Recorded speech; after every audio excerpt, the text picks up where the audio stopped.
नमस्कार, मी ओम बानसकर म्हणजेच तुमच्या सगळ्यांचा लाडका मधुकर। तुम्ही आपल्या 10वीला भरभरून प्रेम देत आहात त्यासाठी मनापासून आभार। पण तुम्ही आपल्या इट्स मज्जा या यूट्यूब चॅनलला सबस्क्राईब नाही केलं तर लगेचच सबस्क्राईब करा, त्यामुळे तुम्हाला नवनवीन अपडेट्स मिळतील, आपल्या 10वीचे नवीन एपिसोड पाहायला मिळतील। तर लगेचच सबस्क्राईब करा इट्स मज्जा या यूट्यूब चॅनलला आणि पाहायला विसरू नका 10वी। धन्यवाद।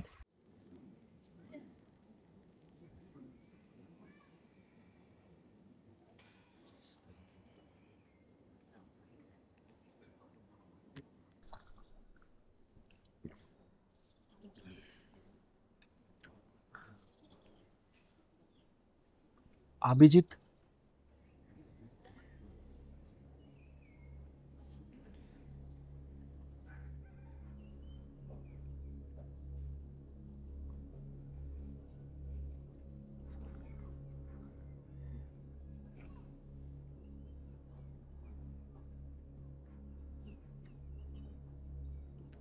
मला माहिती आहे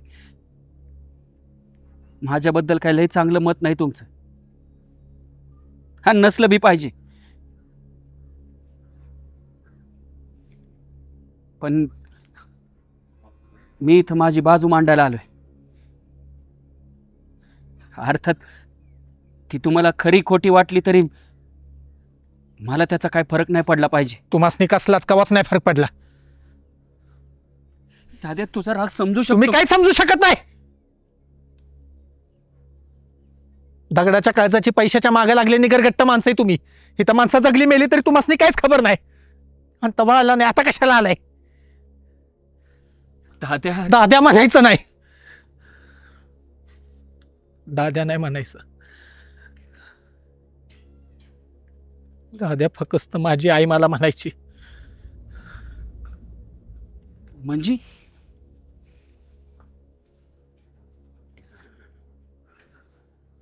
म्हणायची म्हणजे आता नाही म्हणत का?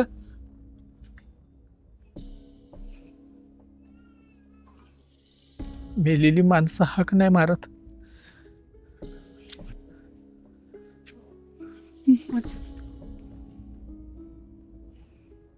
तुझी आई माझी माझी सुभद्रा केली। अरे कसं काय झालं? तुम्हासनी काय करायचंय? रोज अशी बिजितेपणी तुमच्या आठवणीत मरतच होती की कितीतरी रात्री नुसत्या रडून काढल्या तिनं। या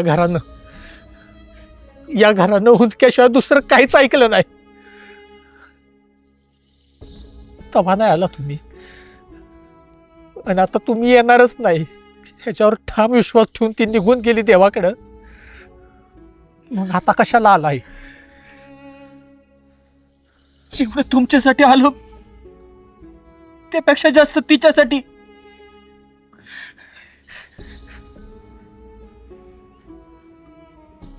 म्हणजे तू सुरुवातीला तिसरा आणि 10वा एकत्र केला ते म्हणला ते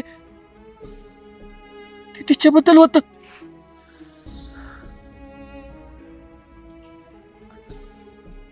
तुम्ही हे केस कापले त्यावरनं शंका आलीच होती, पण म्हटलं आधी ऐकून घ्यावं। दुसरं कोणीतरी नवऱ्यानं दुसरा संसार थाटला म्हणून स्वतः बी दुसरं लग्न करणारी बाई नव्हती ती, आमची आई होती। गळ्यात मंगळसूत्र घालून 14 वर्ष वाट बघणारी सीतेसारखी पतिव्रता होती ती।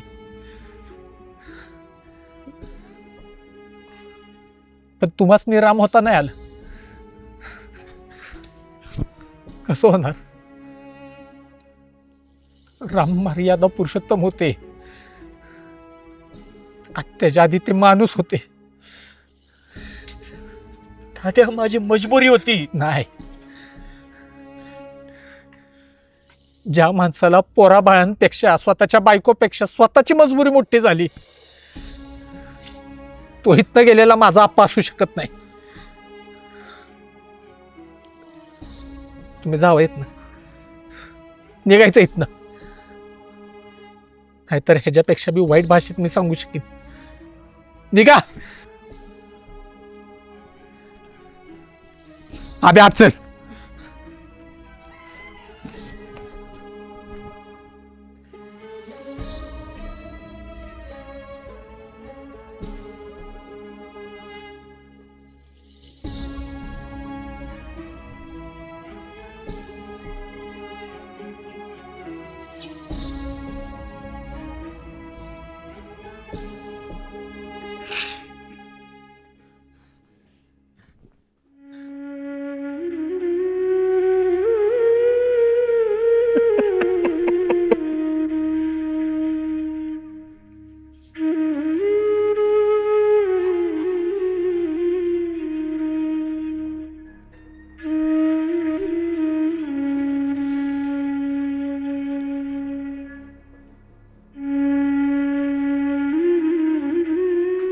दीपी माणूस का आले आमच्या जखमांवर मीठ सोळालं.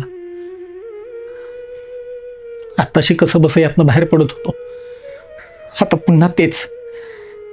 जा की म्हणाव, तुझी गरज नाही आमासनी. तुझ्याशिवाय जगायची सवय लागली. जा.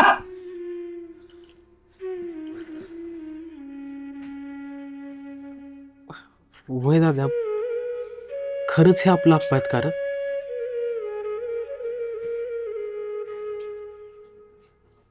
हो. अरे मग आत्ता का आलं असतील ते? देवांतर पाठवलं नसेल ना त्यासने? आपली आई गेली म्हणून?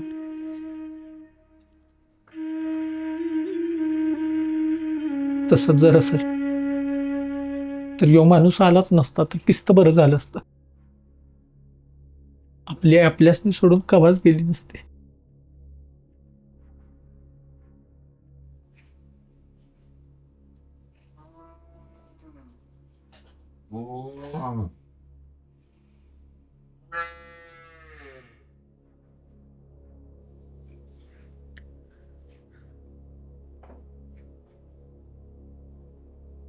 दीपाली, या माणसाला घराच्या बाहेर जायला सांग. जसं हे घर तुमचं नाही तशी इथली माणसं बी नाहीत. बाहेर जावा. अहो, वडील आहेत तुमचं ते. वडील? पोरांनी वडील म्हणावं म्हणून काय करावं लागतं हे तरी माहित आहे काय? कसं म्हणायचं वडील?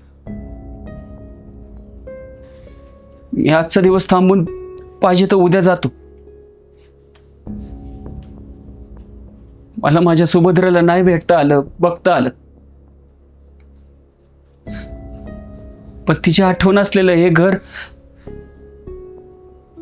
आणि तुम्हासनी बघून जाऊ दे.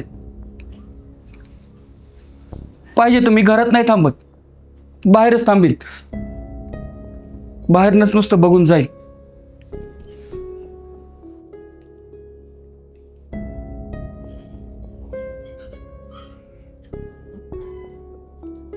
हा कोठा,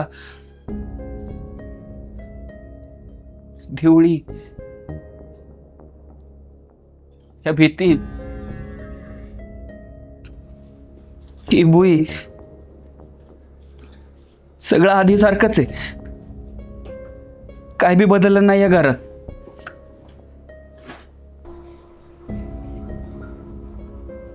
कसं बदलेल? बदलेलच कसं? बदल करायचं म्हणलं तर पोरांकडे पैसे लागतात, आणि ज्या पोरांना त्यांचा बापच वाऱ्यावर सोडून गेलाय त्यांच्याकडे कुठने येणार आहेत पैसा?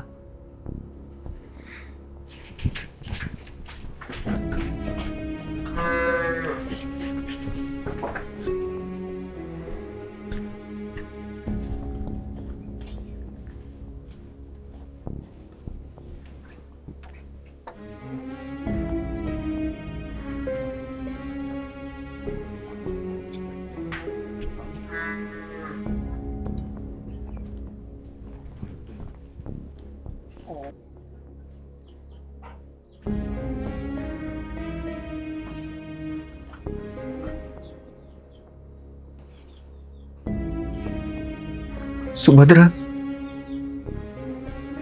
इतके वर्ष थांबलीस, अजून 4 दिवसांनी काय फरक पडला असता ग?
घरात आलेल्या माणसाला उपाशी पाठवायचं नाही म्हणून दिलंय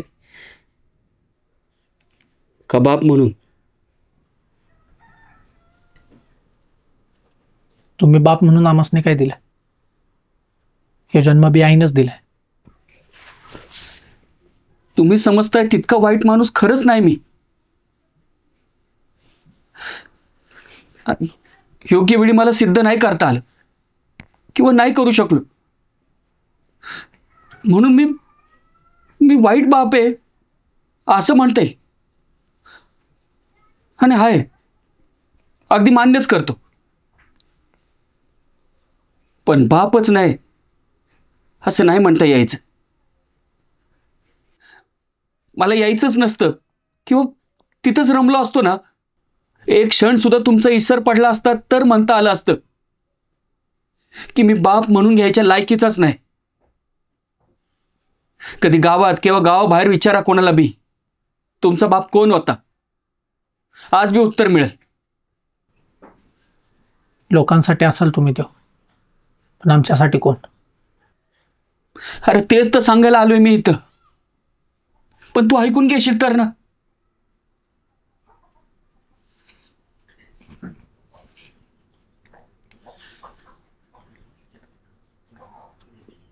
घ्या, नाही घ्या की जेवायला घ्या.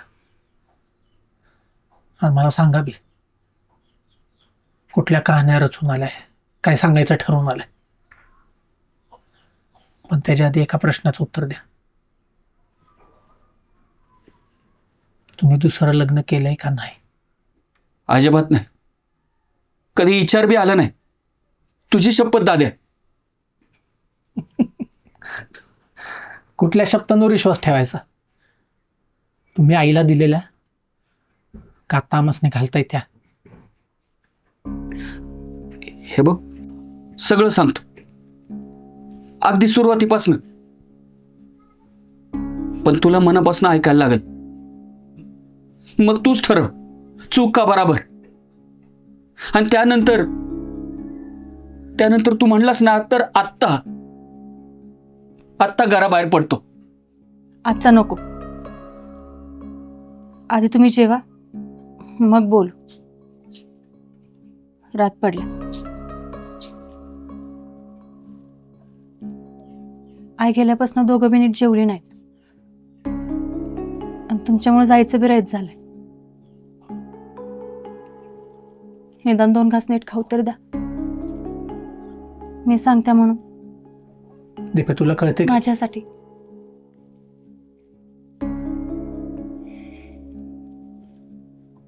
घ्या.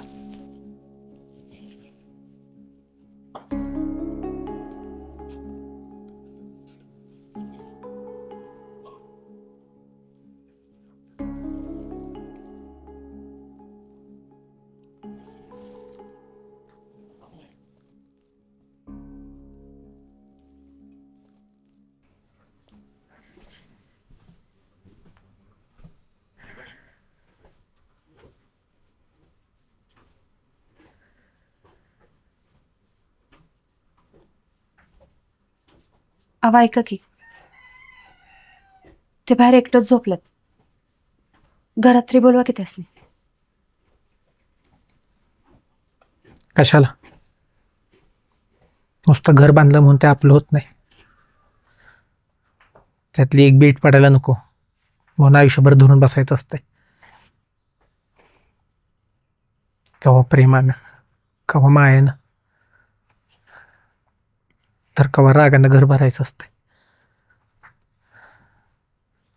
बाप म्हणून सगळे अधिकार मिळत नाहीत. दिपे, जशी आईच्या आयुष्यात त्यासनी जागा नव्हती ना, तशी या घरात बी नाही. अरे पण दादा, आता ते आल्यात ना, मग त्यांचं म्हणणं काय ते तरी एकदा ऐकून घेऊया की. मला माहित आहे, आई असते तरी तिनं बी त्यांचं ऐकून घेतलं नसतं, राग धरला असता. पण त्यांचं काय म्हणणं आहे ती तरी ऐकून घेतलं असतं का नाही? आणि दादा तूच म्हणतोस ना, कुणाचं बी म्हणणं न ऐकतात आपण आपलं मत ठरवायचं नाही म्हणून. मला बी आब्याचं म्हणणं बरोबर वाटतंय. तुम्हीच विचार करा की आपण जे समजतो, जे बघतो, ते सगळंच खरं नसतं ना.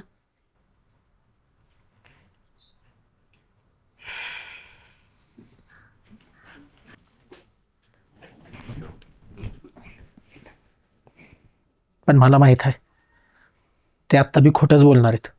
कशावरनं? तुम्हीच म्हणता ना, आबा कधी खोटं बोलत नव्हतं.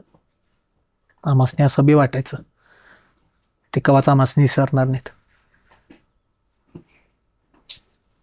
अरे पण दादा, ते आपल्याला विसरलेत का नाही हे आपल्याला कसं कळणार? कसं आहे, कसं बी असलं तरी तो तुमचा बाप आहे. आणि येणार जाणारे लोक काय म्हणतील, तुम्ही फक्त त्यांचं एकदा ऐका. खरं काय खोटं काय ह्याची जाण आहेच की तुम्हाला. तुम्हाला जर खोटं वाटलं तर नका घेऊ घरात. ते बाहेरच झोपतील आणि सकाळी उठून त्यांच्या ते वाटून जातील.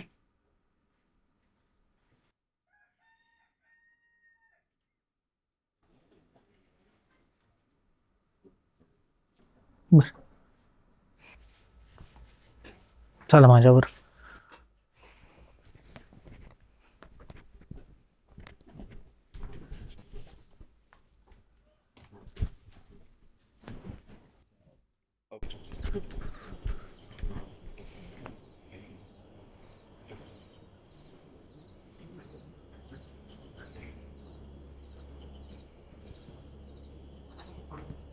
एक तर तुम्ही बसा, नाही तर मी उभं राहतो. मला फक्त काय झाले ते सांगा, तेवढं टाकतो आणि आम्ही आपला आत जातो. मला वाटतं शांतपणे बसून ऐकलं तर बी माझ्या सांगण्यात काही फरक नाही पडणार. बसा.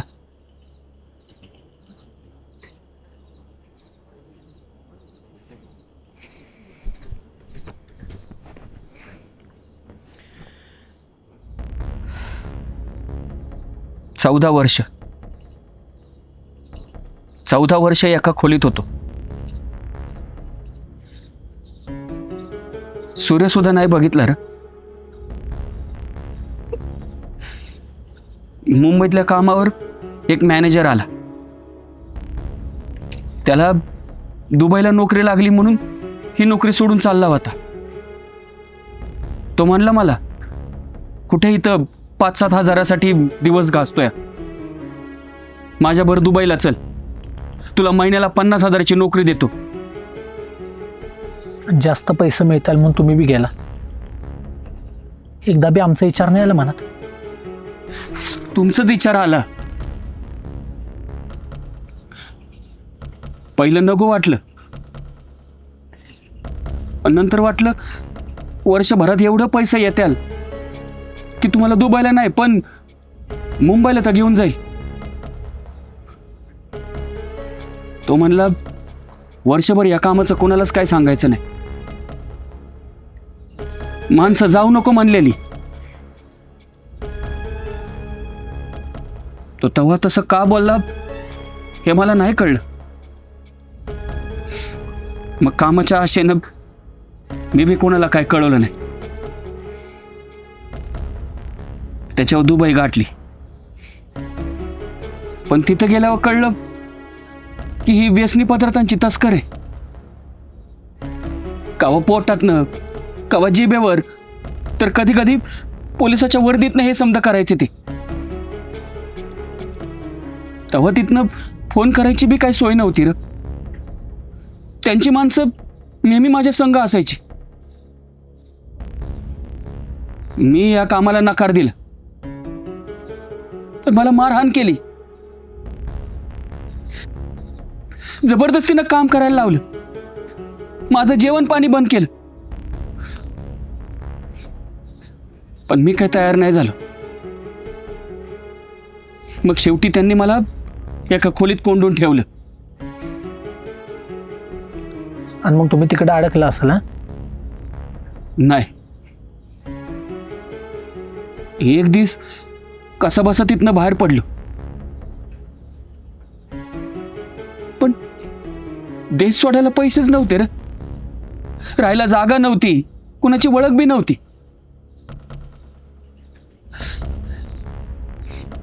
त्यात ह्यांची माणसं माझ्या मागावर होती. मग ह्यांच्यापासून वाचण्यासाठी मला एकच मार्ग दिसला, स्वतः पोलिसात जायचं. पण तिथं पण यांची माणसं आली. यांचे वरपर्यंत हात आहेत रे. त्यांनी माझ्या स्मगलिंग आणि 2-4 गंभीर गुन्हे टाकले. मला आत टाकलं तुरुंगात, कोर्टापुढे हजर केलं मला. माझ्या विरोधात खोटे नाटे पुरावे गोळा केले आणि मला 16 वर्षांची शिक्षा झाली.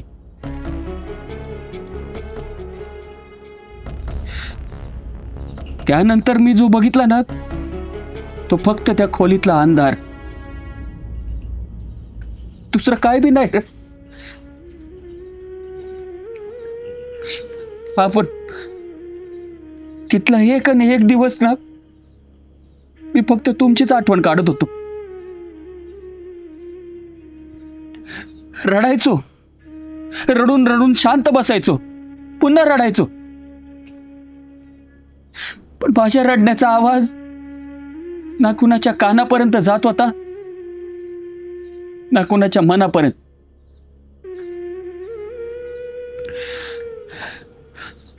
मग ठरवलं, आता जे आहे ते भोगायचं. 16 वर्ष अशीच जगायची तुमच्या सगळ्यांच्या आठवणीवर.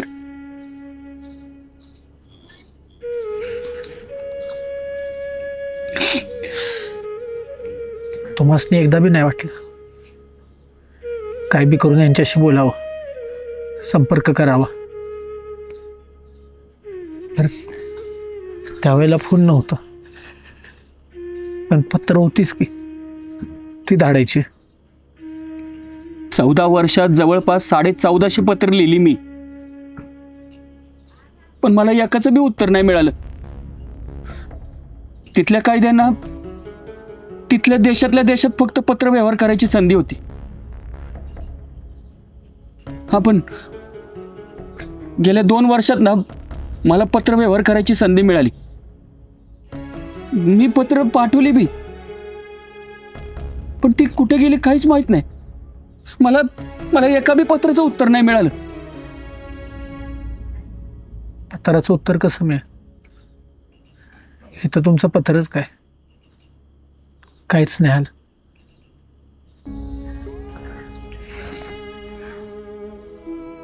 तुम्ही तिथनं बाहेर कसं आला? जेलमध्ये जे मिळत होतं ते काम करत राहिलो.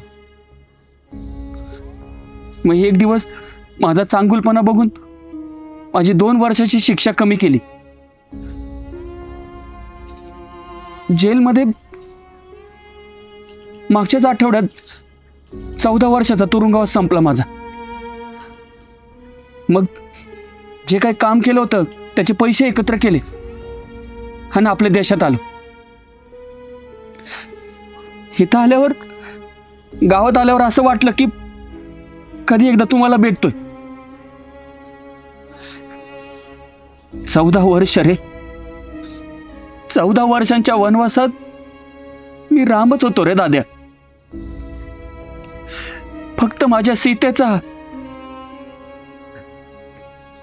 आणि या लवकुशचा विचार करत होतो.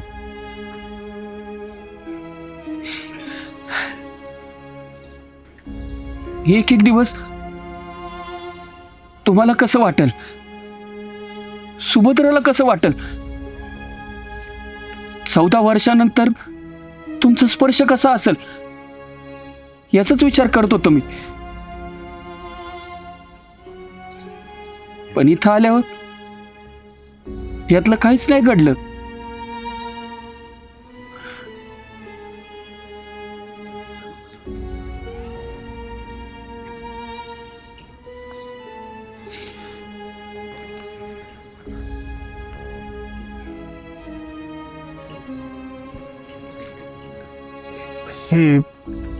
हे ऐकून मी तुमच्याबरोबर कसं वागायला पाहिजे होतं हे ठरवायला पाहिजे होतं.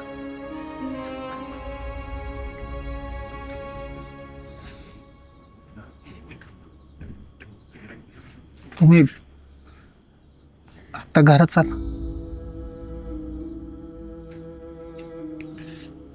नाही नको, मी इथंच बरं आहे.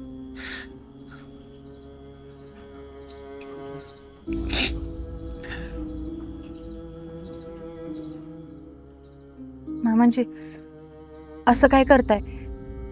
चला की आता घरात. आता हे बी म्हणलेत ना, आम्ही सगळे असताना तुम्ही असं बाहेर थांबणार आहे? हे तुमचंच घर आहे. चला की घरात.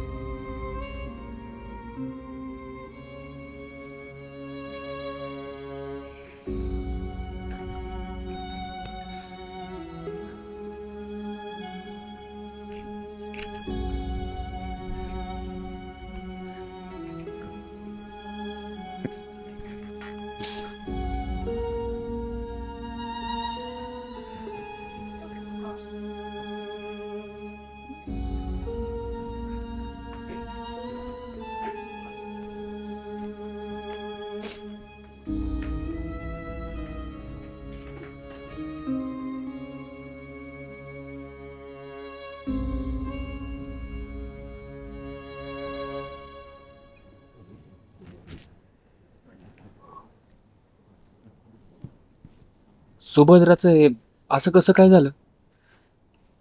रानात गेलो होतो, साप चावला. त्यासनी वाटलं काटा आहे.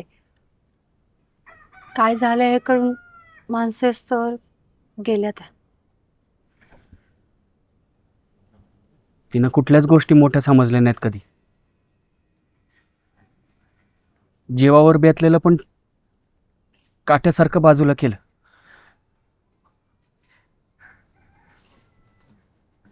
हे काय, तिसरं 10वं तर झालंय ना, मग हा निवत कशासाठी? कावळा अजून पिंडीला शिवला नाही, आणि मी म्हणलो होतो जबर कावळा शिवणार नाही तोवर रोज नैवेद्य नेईन. आता काल शेवटचा नैवेद्य होता, पण आज थांबलोय तर म्हणलं जाऊन यावं. आणि तिकडून जाऊन आलो की आम्ही लगेच पुण्याला जाणार आहे. तुम्ही राहा घरात एकटं, कारण खरंच तुम्ही यायला लईच उशीर केला.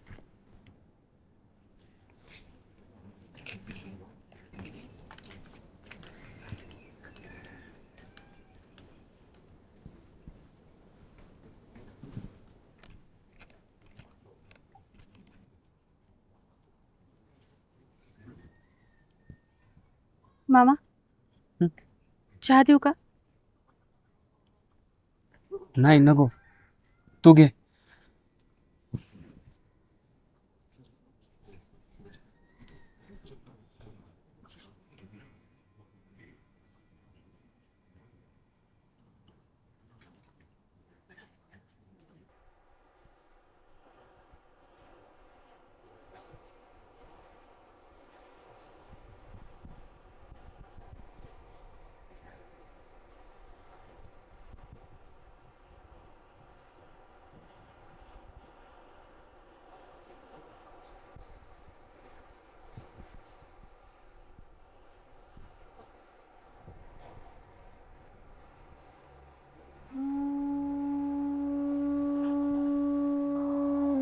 आला वाटतं तिच्या मनातला आवडतीचा पदार्थ ताटात. एकदाचा कावळा शिवला. आता आब्या बिनगोर पुण्याला जायचं आपण. पण दाद्या, मला नाही वाटत आयला यो पदार्थ आवडत असेल म्हणून. पण मग तरी बी कसा शिवला कावळा? अरे कशाने बी शिव देत की. आई मोकळी झाली ना, बस. चल.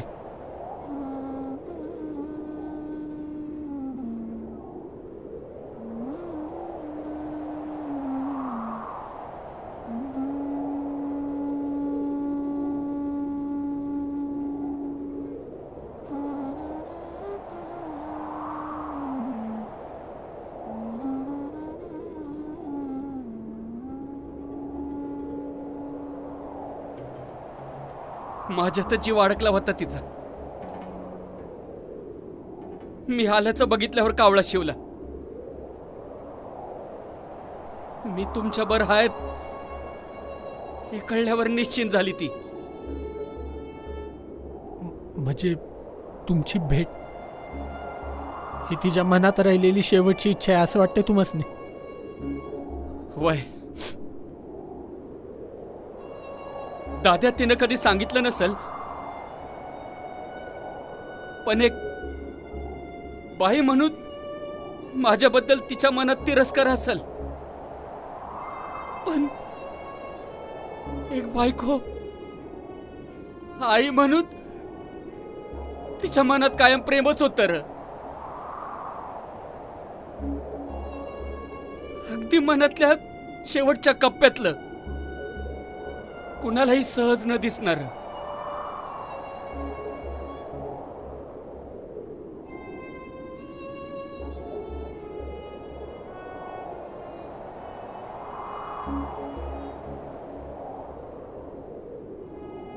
आप्पा,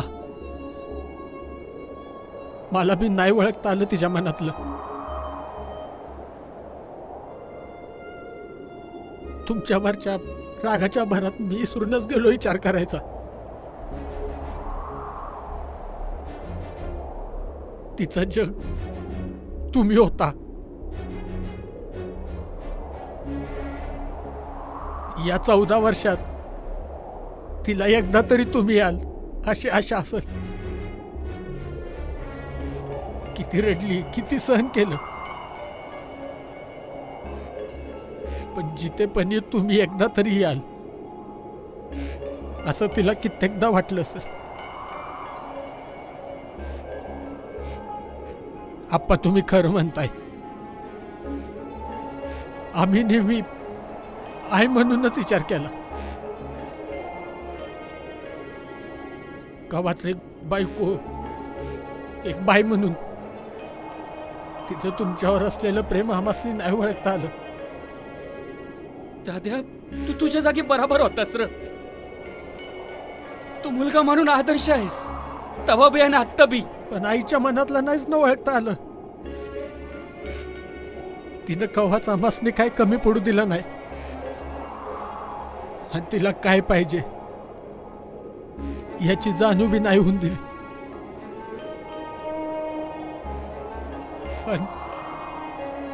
आणि मुलगा म्हणून मी बी नाही ओळखू शकलो तिला. आप्पा, तुमच्यामुळेच आईला मुक्ती मिळाली. तिची नजर तुमच्याच वाटाकडे होती. तुम्ही आमच्या बरं आहे या विचारानंच कावळं शिवलं पिंडीला.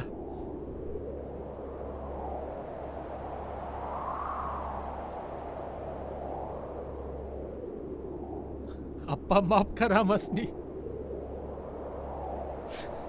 माफी नको र, पण तरसलंय र तुम्हाला जवळ घ्यायला, कुशीत घ्यायला. अरे 14 वर्ष मी माझ्या पोरासनी बायकोला न बघता राहिलोय. ती पोरं डोळ्यापुढे असताना कधी जवळ नाही घेतली.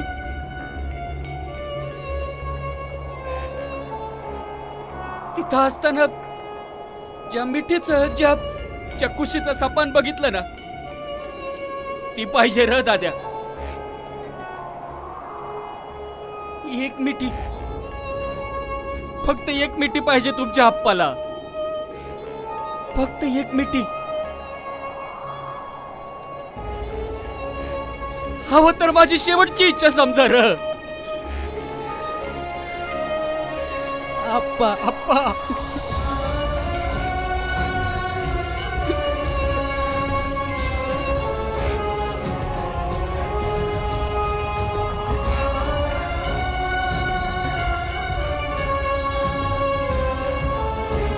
तू काळजी करू नको, मी आहे.